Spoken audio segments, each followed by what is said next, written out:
예, 오늘 로마서 4장입니다. 우리가 앞에 1장에서 3장까지 계속 나온 이야기가 율법과 은혜에 대해서 또 행함과 믿음에 대해서 계속 나왔습니다. 우리가 한 가지 로마서를 읽으면서 한 가지 개념을 꼭 생각해야 할 것이 뭐냐면 율법과 은혜 또 이 행함과 믿음이라는 것을 계속 이렇게 비교를 해가면서 이 말씀이 계속 이렇게 나옵니다. 그래서 두 가지를 비교하면서 어느 것이 중요하다 뭐 이런 이야기도 있지만 중요한 것은 거기서 우리가 어떻게 예수님을 만나고 또 우리가 구원받고 또 우리의 신앙과 믿음이 점점 자라고 성장하는가, 우리가 그 부분에 포인트를 두어서 우리가 이 말씀을 듣고 읽으면 더 은혜가 될 줄 압니다. 그동안 예수님이 오시기 전까지 유대인들은 어떤 생각을 했습니까? 오직 율법을 통해서 또 행함을 통해서 구원을 받는다 이렇게 생각을 했다 그랬죠. 왜냐? 율법 외에는 다른 것은 없었습니다. 당연히 율법을 지키는 것이죠. 그런데 율법을 지키고 또 율법을 고수하고 또 율법을 생명처럼 여기면서 그들이 그렇게 행해왔는데 이상하게 율법을 지키면 지킬수록 어떨까요? 오늘 15절에도 그런 말씀이 나왔는데 율법은 진노를 이루게 하나니 이런 말이 나왔어요. 아니, 율법을 지키는데 왜 도리어 하나님의 심판과 진노가 있는가? 그 율법의 기능 때문에 그렇다 그랬습니다. 그 앞에 3장 20절에 그런 말씀이 있었죠. 그러므로 율법의 행위로 그의 앞에 의롭다 하심을 얻을 육체가 없나니 율법으로는 죄를 깨달음이니라 그랬어요. 율법으로는 죄를 깨닫는다. 그래서 마치 율법은 뭐와 같냐? 엑스레이와 같다는 거죠. 어떤 사람이 골절상을 입었습니다. 그래서 병원에 가면은 엑스레이를 찍잖아요. 여러분, 엑스레이를 딱 찍으면 어디에 금이 가고 또 부러지고 이게 딱 나오잖아요. 근데 엑스레이를 찍었다고 그럼 뼈가 붙습니까? 그렇진 않죠. 마치 율법이 그렇다는 것입니다. 우리가 율법을 통해서 내가 죄인이구나. 그러니까 율법이 기준이 되니까 우리가 십계명을 봐도 보시면 나 외에 다른 신을 믿지 마라. 근데 다른 신을 믿었어요. 그럼 그게 죄인 거잖아요. 그래서 우리는 율법을 통해서 내가 죄인임을 깨닫게 됩니다. 그리고 그 율법을 행하냐 행하지 않냐에 따라서 하나님 말씀에 순종했냐 순종하지 않았냐 이것이 결정이 되는 것이죠. 그래서 내가 늘 그렇게 율법을 지켜왔는데 그런데 죄인인 것은 알게 되었는데 그것이 온전한 구원을 이루냐? 그렇지 않다는 거예요. 그래서 예수님께서 우리에게 오신 것이죠. 여러분, 내가 죄인인 걸 깨달으면 어디로 가야 됩니까? 죄인에서 벗어나는 길로 가야 되는 것이죠. 그래서 내가 죄인인 걸 깨닫고 나서 이제 예수님 십자가 앞으로 가게 되는 것입니다. 그래서 갈라디아에서는 율법을 뭐라 그랬어요? 몽학 선생이다, 초등교사다 그랬어요. 마치 아이를 지도해주고 가르쳐주고 바른 길로 가게 하는 그 교사처럼 율법은 우리를 하나님께로, 주님께로 우리를 인도한다 그랬습니다. 그럼 우리가 하나님의 말씀을 통해 율법을 통해 우리는 늘 우리 주님 앞에 서야 할 줄로 믿습니다. 그래서 우리가 말씀을 읽고 또 말씀대로 행하는 이유가 거기에요. 내가 아무리 말씀대로 살아보려고 해도 그렇게 살지 못하는 내 모습을 보면서 나는 하나님의 은혜가 없으면 안 됩니다. 오직 믿음으로 내가 서야 합니다. 그럼 이러한 고백과 또 우리의 삶이 날마다 있어야 할 줄로 믿습니다. 또 율법은 우리로 하여금 하나님의 자녀인 것을 알게 한다고 했어요. 여러분, 하나님의 자녀인지 아닌지를 아는 방법은 뭐냐? 율법입니다. 왜? 내가 하나님의 자녀도 아닌데 그 하나님의 말씀인 율법대로 살 이유가 없는 것이죠. 그래서 우리가 율법을 통해서 나는 하나님의 자녀이고 또 내가 하나님 앞에 나아가야 한다는 것을 우리는 알게 되는 것이죠. 오늘 말씀에는 그 율법과 믿음에 대해서 이야기하면서 한 사람이 딱 등장을 하게 됩니다. 그 사람이 누구입니까? 바로 아브라함이라는 사람을 등장을 시켰습니다. 지금 로마에 있는 성도들이 이전에 예수님을 믿기 전에 그들이 유대교인들이었는데, 또는 이방인들이 예수님을 믿게 되었는데, 그들이 이 믿음에 대해서, 은혜에 대해서 잘 이해를 못하는 거죠. 근데 여러분, 아브라함은 어떻습니까? 아브라함은 다 알거든요. 그래서 그 아브라함을 딱 등장시켜서 아브라함을 통해서 오직 믿음으로 구원받는 게 뭔가를 이제 이야기해 주는 겁니다. 오늘 2절, 3절 다시 한번 보시면, 만일 아브라함이 행위로서 의롭다 하심을 받았으면 자랑할 것이 있으려니와 하나님 앞에서는 없느니라. 성경이 무엇을 말하느냐? 아브라함이 하나님을 믿음에 그것이 그에게 의로 여겨진 바 되었느니라. 아브라함 하면은 믿음의 조상, 누구보다 의로운 사람으로 알고 있습니다. 근데 오늘 2절 말씀에 뭐라고 했냐면, 행위로는 하나님 앞에 아무것도 자랑할 수 없는, 그러니까 의로울 수 없는 사람이다 하는 이야기를 하는 것이죠. 근데 정말 그렇습니다. 여러분, 아브라함이 원래는 우상을 숭배하던 자였죠. 달신을 섬기는 자였다, 이렇게 이야기를 합니다. 심지어 그의 아버지 데라는 달신을 섬기는 제사장이었다, 이런 자료도 있습니다. 그러니까 그가 그의 나이 75세 하나님께 부름받기 전까지는 75년 동안 그는 우상을 숭배하는 자였다는 거예요. 그런 아브라함이 여러분 어떻게 의로운 사람이 될 수가 있겠어요? 그런데 성경에서는 그를 믿음의 조상으로, 의의 조상으로 그를 이야기를 하고 있다는 것입니다. 어떻게 이것이 가능한가? 아브라함의 행위로는 도무지 하나님 앞에 자랑할 것이 없고, 그는 하나님의 심판과 진노를 받을 사람이다 라는 것입니다. 그런데 성경은 아브라함을 믿음의 조상으로, 또 하나님 앞에 의롭다, 이렇게 이야기를 합니다. 오늘 말씀에 나온 것처럼 하나님을 믿음에, 그렇게 지금 3절에 말하고 있죠. 그가 하나님을 믿으니 의롭다고 했어요. 그러니까 이전에 그가 아브라함이 75년 동안 하나님을 잘 섬기고, 또 예배 잘 드리고, 또 하나님 기뻐하시는 일을 해가지고 그를 의롭다, 이렇게 칭찬하신 게 아니라 뭐라고 했어요? 그가 하나님의 부르심을 받았을 그 기준을 두고 있어요. 그가 하나님께서 딱 75세 어느 날 나타났잖아요. 그래서 하나님께서 아브라함을 부르시고 그를 너의 본토 친척 아버지의 집을 떠나서 내가 지시할 땅으로 가라. 내가 너에게 큰 민족을 이루고 복의 근원이 되게 하겠다. 창세기 12장에 그 말씀이 나오죠. 그런데 아브라함이 어떻게 했어요? 그 말씀대로 그가 나갑니다. 하나님은 그것을 의롭다 여기시고 결국 그것이 그의 기준이 된 것입니다. 여러분, 내 일평생 자기가 살아왔던 삶의 방식, 또 모습이 있는데, 여러분 이렇게 하루아침에 바꾸는 게 쉬울까요? 그렇지 않습니다. 하나님은 그것을 너무나 귀하게 여기신 거예요. 부르심에 순종하고, 또한 그가 믿음의 길로 말 그대로 180도 다 바꾼 거잖아요. 하나님이 그것을 귀히 여기시고 하나님께서 그를 의롭다고 여겨주신 것입니다.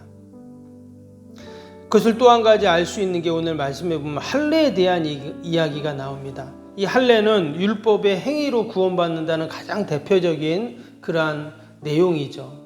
할례를 받았냐 안 받았냐, 이거에 따라서 유대인들은 그들이 하나님의 택한 백성이냐 그렇지 않냐, 의롭냐 의롭지 않냐, 이렇게 그들은 판단을 했다는 거예요. 근데 아브라함을 이야기할 때 11절 보시면 이렇게 나오죠. 그가 할례의 표를 받은 것이 무할례 시에 믿음으로 된 의를 인친 것이니 이는 무할례자로서 믿는 모든 자의 조상이 되어 그들도 의로 여기심을 얻게 하려 하심이라. 이 무슨 말이냐면, 할례 얘기는 창세기 17장에 나오거든요. 아브라함이 할례 받은 내용은. 근데 그가 지금 하나님께 부름받은 거는 12장이잖아요. 그러니까 그가 할례로 의롭다 여기심을 받은 게 아니라는 거죠. 지금 이 말을 한 이유는 뭐냐면 이방인들 때문에 그렇습니다. 왜? 여러분, 이방인들은 할례를 받지 않죠. 전통 유대인들은 태어나면은 8일 만에 할례를 해야 됩니다. 그게 자기들의 율법이었어요. 이것으로써 우리가 하나님 앞에 택함받은 백성이고 의롭다 하심을 받고 이렇게 여겼거든요. 근데 이방인들은 할례를 모르니까 할례를 받지 않죠. 그럼 그들은 하나님께 택한 백성이 아니고 의롭지 않냐? 그렇지 않다는 겁니다. 그러면서 아브라함을 다 얘기한 거예요. 아브라함을 봐라. 그가 하나님께 의롭다 하심을 얻은 게 할례 받아서냐? 아니다. 그거는 17장에 나오고 이미 12장에 하나님께서 그를 택하셔서 의롭게 여기시고 믿음의 조상으로 삼으시지 않느냐. 무할례 시에 그는 모든 사람들의 그런 의로 여기심을 얻은 조상이 되었다. 이렇게 말씀을 하고 있는 것입니다.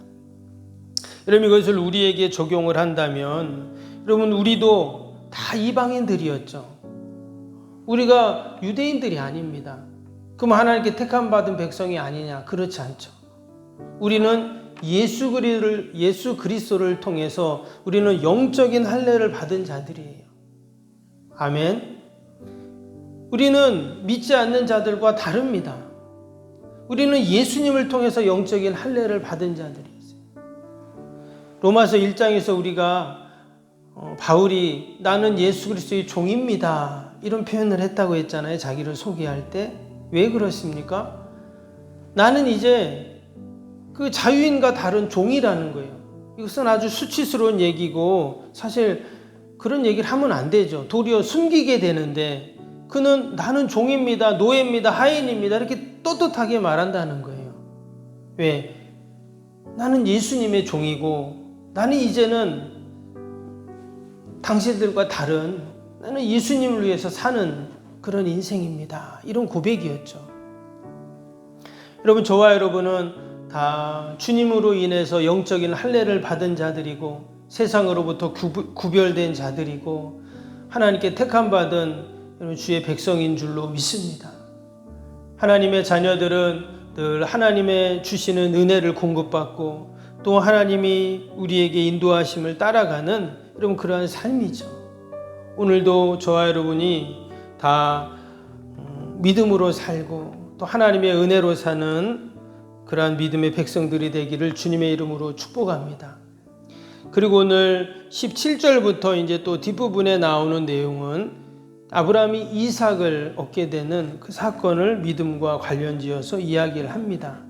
19절 한번 볼까요? 그가 100세나 되어 자기 몸이 죽은 것 같고 사라의 태가 죽은 것 같음을 알고도 믿음이 약하여지지 아니하고 그랬어요.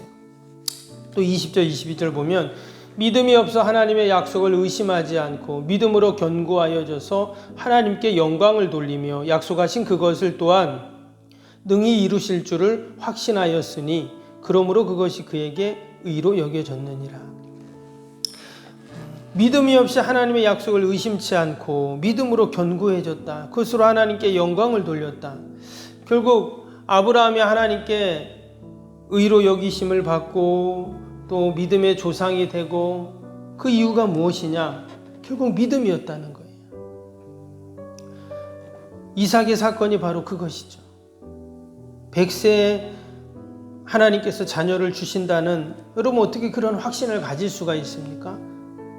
따지고 보면 75세 부르심을 받았으니까 무려 25년 동안 하나님이 자녀를 그것도 그냥 주는 게 아니라 저 하늘의 별처럼 바다의 모래알처럼 하나님께서 그 자녀손들을 하나님이 허락하신다고 했는데 25년 동안 한 명도 없었잖아요. 그럼에도 불구하고 그가 그 하나님의 약속의 말씀을 의심치 않고 붙잡고 나왔기에 하나님은 그것을 의로 여기셨다 이렇게 말합니다.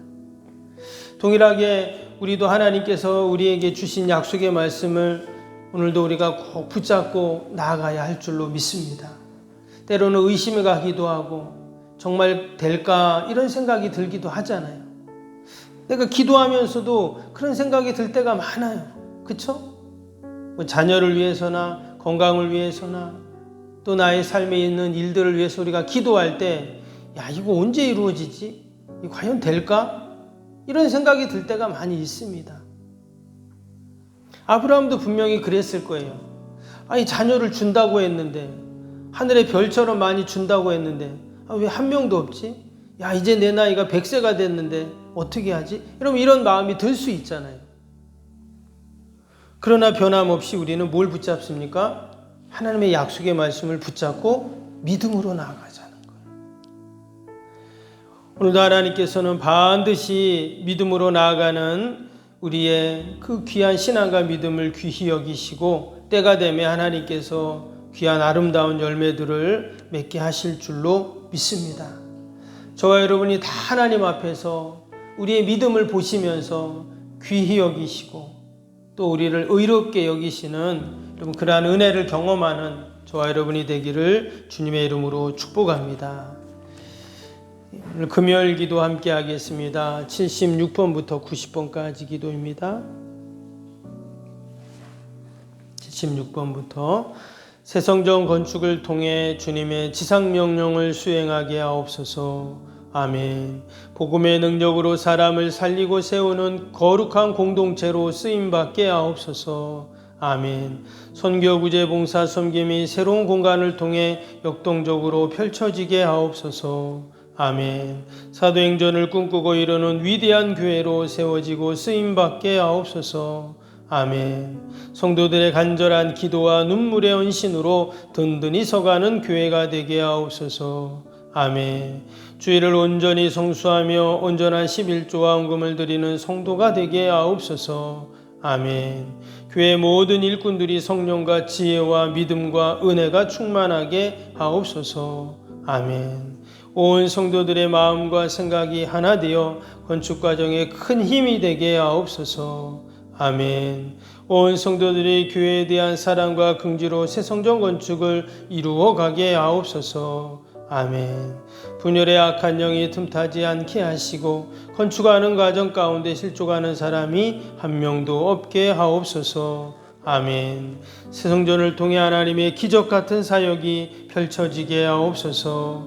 아멘. 생명력 있는 복음의 역사가 나타나는 부흥의 진원지가 되게 하옵소서. 아멘. 세계를 품고 열방을 위해 기도하는 공간, 거룩한 소통의 공간이 되게 하옵소서. 아멘. 성도들이 벅찬 마음으로 새 성전에 임할 하나님의 영광을 소망하게 하옵소서. 아멘. 하나님의 꿈과 비전이 아름답게 펼쳐지는 것을 다 함께 누리게 하옵소서. 아멘. 예수님의 이름으로 기도합니다. 아멘. 사랑과 은혜가 충만하신 하나님 아버지, 아브라함이 어떻게 믿음의 조상이 되고 하나님 앞에 의롭다 하심을 받게 되었습니까? 그가 행함이 아니라 오직 하나님을 믿음에 하나님께서 그를 의롭게 여기시고, 또한 그가 그 믿음으로 살아가면서 늘 하나님을 기쁘시게 하는 삶이었는 줄로 믿습니다. 오늘도 변함없이 우리가 약속의 말씀 꼭 붙잡게 하시고 믿음으로 승리하는 복된 하루가 되게 하여 주옵소서. 그러한 믿음을 갖고 또 하나님 나라 민족과 교회와 이웃과 자녀들 다 하나님 올려드립니다.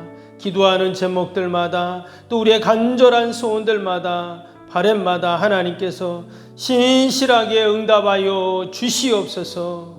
특별히 내 힘으로 능력으로 할 수 없는 어려움들이 있습니다. 우리 건강의 문제, 또 사람들과의 관계의 문제, 또 아버지 여러 물질의 문제 하나님께서 아시오니 하나님이 도우시고 함께하여 주옵소서. 하나님, 주위를 둘러보면 많은 어려운 이웃들이 있습니다. 전쟁으로, 또한 아버지 지진으로, 산불로, 또한 아버지 코로나로, 또 여러 어려움을 당한 이웃들 하나님께서 은혜와 긍휼을 베풀어 주시고 늘 하늘의 은혜로 충만케 하여 주옵소서. 오늘도 우리의 가정, 교회, 일터 하나님 꼭 지켜주시고 얻은 명들 틈타지 않게 하여 주옵소서.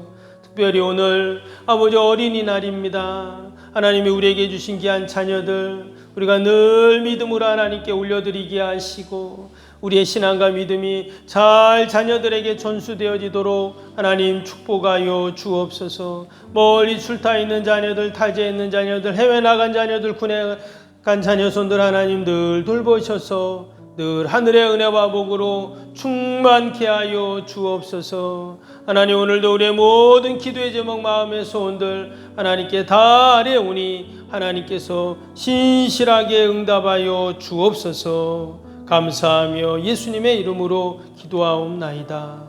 아멘. 하늘에 계신 우리 아버지, 아버지의 이름을 거룩하게 하시며 아버지의 나라가 오게 하시며 아버지의 뜻이 하늘에서와 같이 땅에서도 이루어지게 하소서. 오늘 우리에게 일용할 양식을 주시고 우리가 우리에게 잘못한 사람을 용서하여 준 것 같이 우리 죄를 용서하여 주시고 우리를 시험에 빠지지 않게 하시고 악에서 구하소서. 나라와 권능과 영광이 영원히 아버지의 것입니다. 아멘.